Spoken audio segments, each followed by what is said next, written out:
নমস্কাৰ সহজ উপায়েৰে ইংৰাজী শিকক এই সিৰিজটোৰ আজি ডে 47 হয় আৰু আজিৰ এই ডে 47ত মই আপোনালোকক ক'বলৈ যত্ন কৰিছো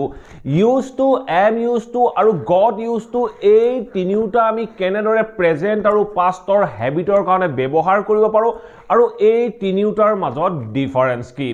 ইংৰাজী ক'বলৈ যাওঁতে বা ইংৰাজী শিকিবলৈ যাওঁতে এই তিনিটাৰ ডিফাৰেন্স কি এই তিনিটা কেনেদৰে আমি প্ৰেজেন্ট আৰু পাষ্টৰ সিচুৱেচনৰ কাৰণে বা হেবিটৰ কাৰণে ব্যৱহাৰ কৰিব পাৰো তাৰ বিষয়ে জানাটো আমাৰ বাবে অত্যন্ত প্ৰয়োজনীয় গতিকে ভিডিওটো স্কিপ নকৰাকৈ হেখলৈকে চাওক প্ৰত্যেকটো কনসেপ্ট মই আপোনালোকক এক্সাম্পলৰ সহায়ত বুজাই দিবলৈ যত্ন কৰিছো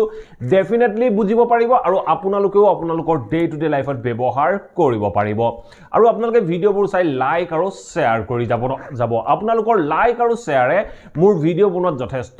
মেটাৰ কৰে আৰু আপোনালোকৰ মাজত কোনো লাৰ্নাৰ্ছে যদি অনলাইন মাধ্যমৰ জৰিয়তে এনেদৰে অতি সহজ পদ্ধতিৰে কেৱল প্ৰেক্টিছৰ মাধ্যমেৰে স্পোকেন ইংলিছৰ লগতে ইংলিছ গ্ৰামাৰ শিকিব বিচাৰে তেতিয়াহলে স্ক্ৰিনত ওলাই থকা নাম্বাৰটোত আপোনালোকে মোৰ হৈতে যোগাযোগ কৰিব পাৰে অন্যথা আপোনালোকৰ নাম আৰু এড্ৰেছ WhatsApp কৰক সময় অনুসৰি আপোনালোকক ক্লাছৰ আপডেট কৰা হ'ব সো আহক এতিয়া ভিডিওটো আৰম্ভ কৰো used to am used to আৰু গট ইউজ টু এই তিনিটা আমি কেনেদৰে বাক্যত ব্যৱহাৰ কৰিব পাৰো তাৰ বিষয়ে জানিবলৈ যোৱাৰ আগত ইউজ টু আমি কি কাৰণত কোনবোৰ সিচুৱেচনত কোনবোৰ বাক্যত ব্যৱহাৰ কৰো তাৰ বিষয়ে আমি জানিব লাগিব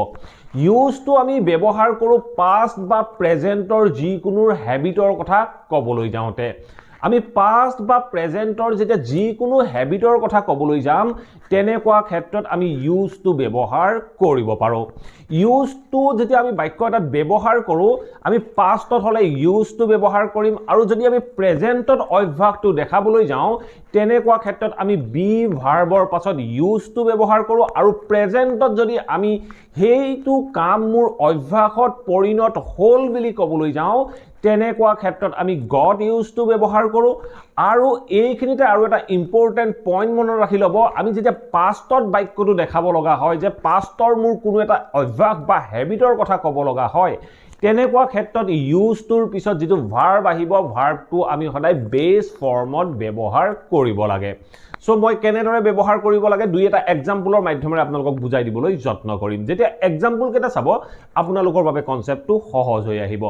যদি আপোনালোকে এই ইউজ টু আপোনাৰ প্ৰেজেন্টৰ হেবিটৰ কাৰণে ব্যৱহাৰ কৰিবলৈ যায় তেনেকুৱা ক্ষেত্ৰত সদায় মনত ৰাখিব ইউজ টুৰ পাছত যদি ভাৰ্ব আহে ভাৰ্বৰ আমি জিৰান ফৰ্ম ব্যৱহাৰ কৰিম অন্যথা কোনো যদি নাউন আহে আমি নাউনটো ব্যৱহাৰ কৰিম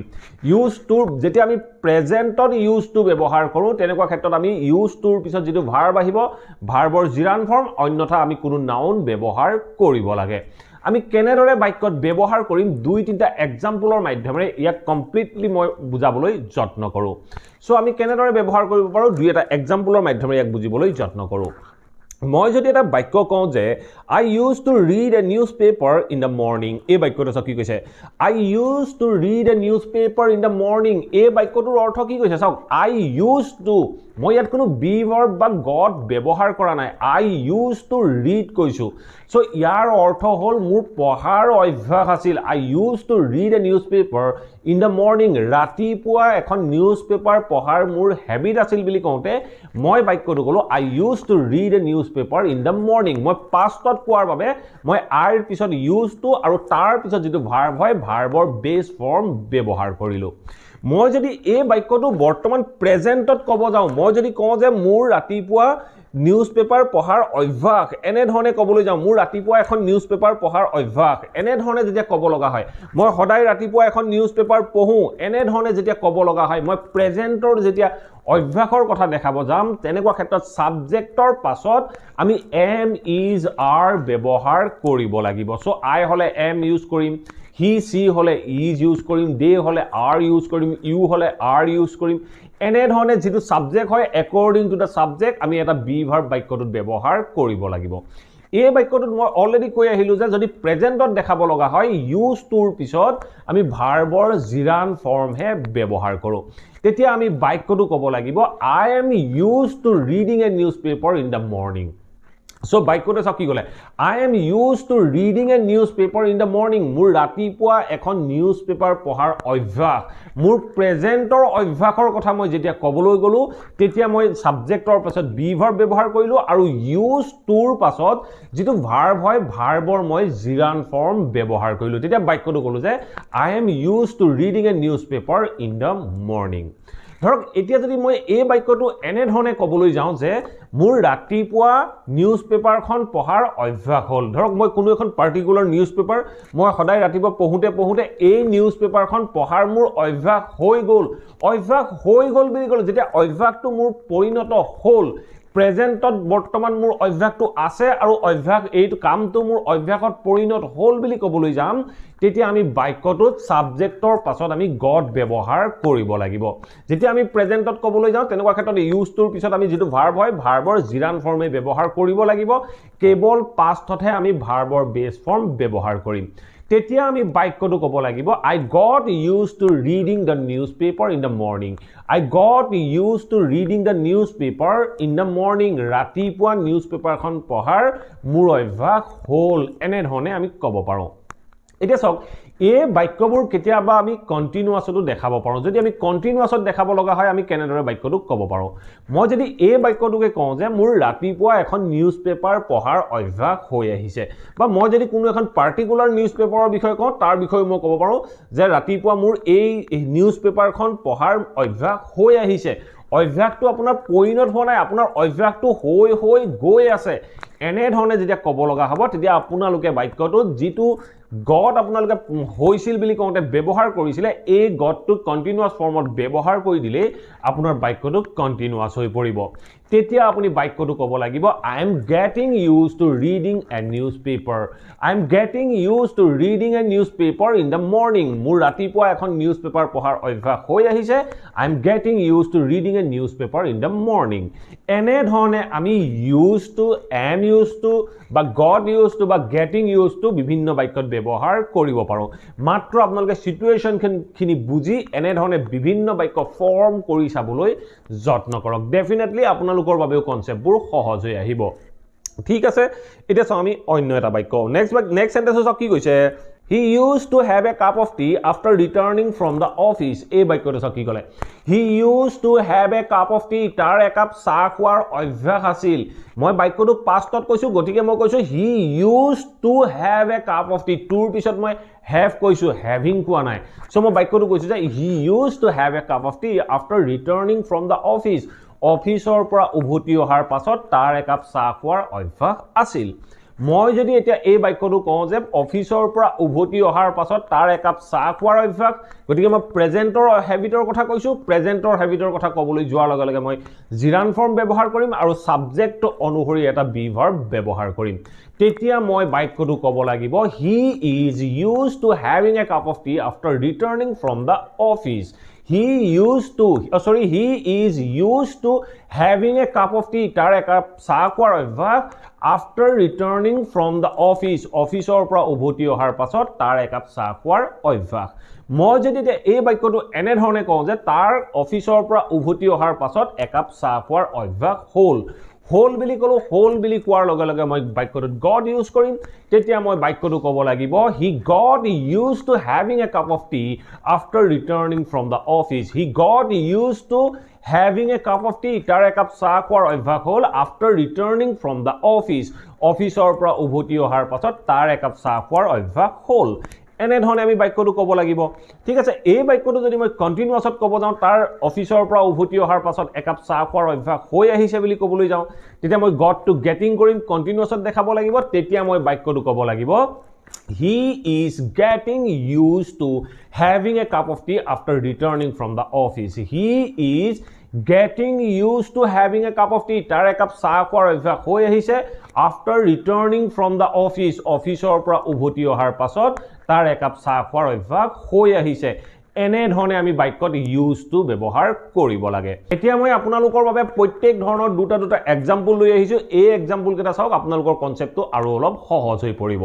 সো নেক্সট এক্সাম্পলটো চাওক নেক্সট এক্সাম্পলটো কি কৈছে My mother used to give me a glass of milk daily in the evening এই বাক্যটো চাওক কি ক'লে My mother used to give me a glass of milk daily in the evening এই বাক্যটো কি কৈছে মোৰ মাৰ অতীতৰ হেবিটৰ কথা কৈছো যেতিয়া অতীতৰ হেবিটৰ কথা কৈছো তেতিয়া মই বাক্যত যেটো সাবজেক্ট হয় সাবজেক্টৰ পাছত কোনো বি ভাৰ্ব বা গট ইউজ কৰা নাই মই তেতিয়া বাক্যটো কৈছো যে my mother use to give me a glass of milk মোৰ মায়ে মোক এগিলাস গাখীৰ দিছিল ডেইলি ইন দা ইভিনিং সদায় গধূলি মোৰ মায়ে মোক এগিলাস গাখীৰ দিছিল বুলি কওঁতে মই বাক্যটো কলো my mother use to give me a glass of milk daily in the evening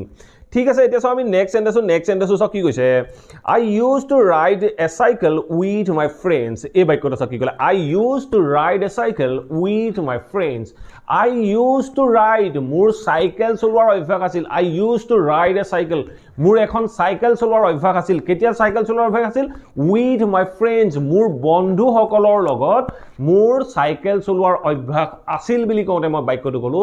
I used to ride a cycle with my friends এনে ধৰণে আমি পাষ্টত ক'ব পাৰো সো ঠিক আছে এতিয়া আমি নেক্সট সেন্টেন্স কি কৈছে He is used to getting up before the sunrise এই বাক্যটো কি কৈছে He is used to তাৰ অভ্যাস মই প্ৰেজেন্টৰ অভ্যাসৰ কথা কৈছো তেতিয়া মই হিৰ পিছত is ব্যৱহাৰ কৰিছো মই বাক্যটো কৈছো যে He is used to getting up তাৰ শুই উঠাৰ অভ্যাস before the sunrise সূৰ্যোদয়ৰ আগতেই তাৰ শুই উঠাৰ অভ্যাস বুলি কওঁতে মই বাক্যটো কলো He is used to getting up before the sunrise ঠিক আছে এতিয়া আমি নেক্সট সেন্টেন্স কি কৈছে